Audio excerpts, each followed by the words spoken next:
Bismillah, assalamualaikum warahmatullahi wabarakatuh.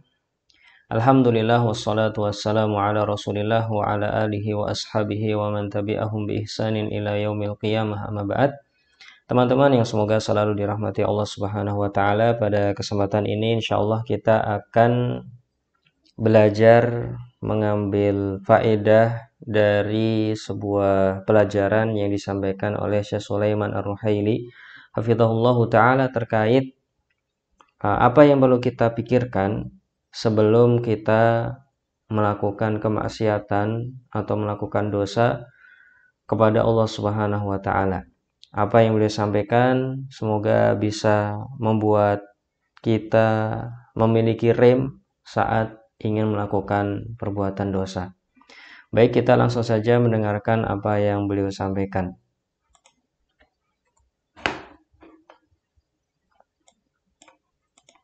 Ya ikhwah mad dunya. Beliau mengatakan, wahai saudaraku, dunia itu apa sih? Wallahi innaha qalilah. Demi Allah, dunia itu adalah suatu hal yang sangat sedikit. Walladhi fiha li ghairillahi haqir. Semua hal yang ada di dunia, apabila itu dipersembahkan untuk selain Allah, semuanya suatu hal yang sangat remeh.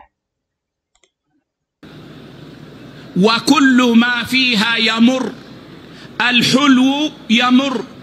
Wal murru yamur. Beliau mengatakan, semua yang ada di dunia ini, semuanya akan sirna, akan habis, akan hilang, akan berlalu. Al-hulwu yamur, semua yang manis akan berlalu. Semua yang al-mur, pahit, juga akan berlalu. Wallahi laysa fid dunya syai'un yaqir abadan. Demi Allah, di dunia ini tidak ada satupun yang abadi. Famadha tanfa'al ma'siyah? Kalau begitu, apa manfaatnya sebuah kemaksiatan?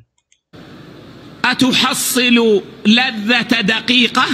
Apakah kamu ingin merasakan kenikmatan yang sesaat saja?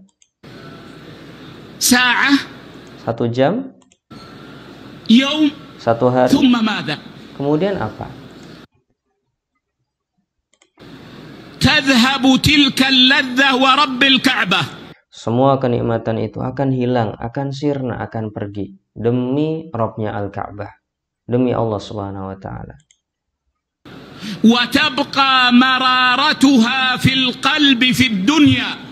Dan kepahitan kemaksiatan itu akan ada di dalam hati kita saat kita hidup di dunia.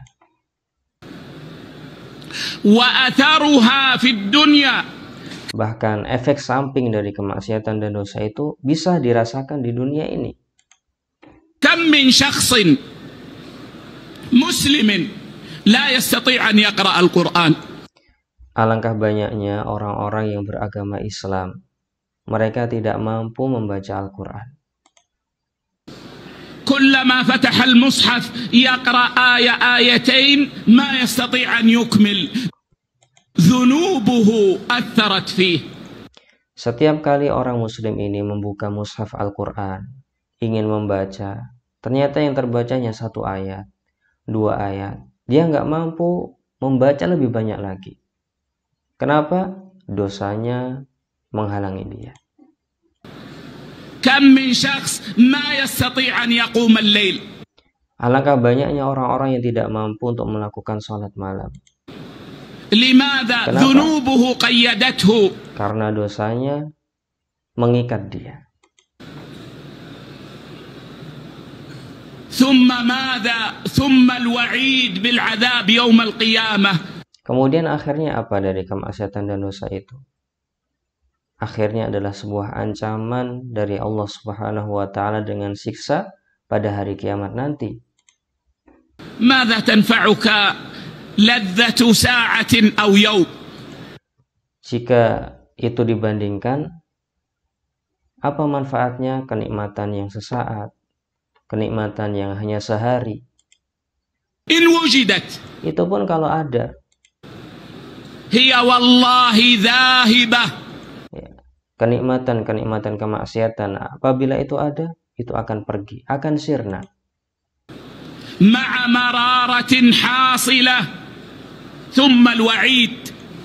Dan meskipun kenikmatan itu akan sirna, bukan hanya akan sirna saja, tapi akan meninggalkan kepahitan yang ada dalam diri kita.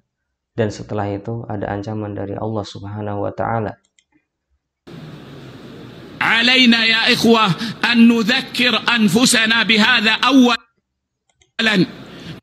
Saudaraku, wajib atas kita untuk mengingatkan dengan beberapa hal ini tadi saat kita ingin bermaksiat kepada Allah Subhanahu wa Ta'ala. Yang paling pertama pantas untuk diingatkan adalah diri kita sendiri sebelum orang lain. وأن نذكر إخواننا. Dan mari kita ingatkan saudara-saudara kita setelah mengingatkan diri sendiri. أن نتواصى بالحق. Mari kita saling berwasiat dengan kebaikan. ونتواصى بالصبر عن المعاصي. Mari kita berwasiat untuk bersabar, tidak melakukan kemaksiatan. فإن الذلة كل الذلة لمن عصى الله يوم القيامة. Karena yang namanya kehinaan yang paling rendah adalah bagi orang yang bermaksiat kepada Allah pada hari kiamat nanti. Na'udzubillahi min dzalik. Ini yang disampaikan oleh Syekh Sulaiman Ar-Ruhaili hafizahullahu taala terkait beberapa hal yang perlu kita pikirkan saat kita hendak melakukan sebuah kemaksiatan. Di antara pelajaran yang bisa kita petik adalah kita mengingat bahwasanya semua yang ada di dunia ini tidak kekal, tidak akan abadi. Kenikmatan yang kita dapat tidak akan abadi. Kesusahan yang kita dapat pun tidak abadi. Kemudian yang kedua, kemaksiatan itu diancam oleh Allah Subhanahu wa Ta'ala. Kita tidak bebas melakukan perbuatan di dunia ini. Yang baiknya akan dihisab kemudian dibalas. Yang buruknya pun juga akan dihisab kemudian dibalas dengan keburukan juga. Yang baik akan diberi pahala dan kenikmatan, yang buruk akan diberi dosa dan siksa. Kemudian yang ketiga, kemaksiatan itu bisa menghalangi seorang hamba dari amal soleh. Tadi beliau mencontohkan alangkah banyaknya orang yang tidak bisa membaca Al-Quran karena ada dosa yang menghalanginya. Alangkah banyaknya orang yang tidak mampu melakukan sholat malam karena ada dosa yang menghalanginya. Kemudian yang keempat, kita harus saling berwasiat tentang hal ini. Kita harus saling menasehati, kita harus saling mengingatkan, dan yang paling pantas untuk kita ingatkan pertama kali adalah diri kita sendiri, kemudian teman-teman kita, dan mari kita terus berwasiat dengan kebaikan dan untuk bersabar tidak melakukan kemaksiatan. Mungkin itu yang bisa kita sampaikan pada kesempatan kali ini, semoga bermanfaat. Terima kasih banyak atas perhatiannya, mohon maaf atas segala kekurangannya. Subhanakallahumma wa bihamdika asyhadu an la ilaha illa anta astaghfiruka wa atubu ilaih. Assalamualaikum warahmatullahi wabarakatuh.